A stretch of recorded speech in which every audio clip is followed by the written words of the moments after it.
Assalomu alaykum. Mana navbatdagi xonadonimizga apolovkalarni olib keldik. Olib ke. Bizdan o'g'ilcham bugun yordamga chiqqan.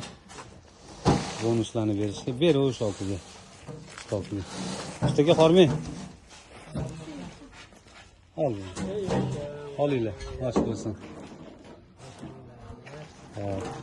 Xonadonimizda faqat apolovka emas, stoyka ham berganmiz. Podilnikka qilib qo'yishgan. Bunga shunaqa stoykalarimiz.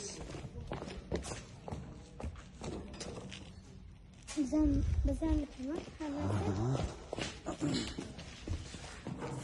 Balandligi 3 metr, 40 ga 40 bo'ladi.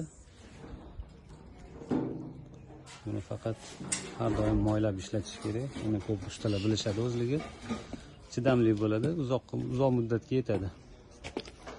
Qisqa muddatga ham olsanglar bo'ladi, uzoq muddatga ham olsanglar bo'ladi bu apolovkalarni.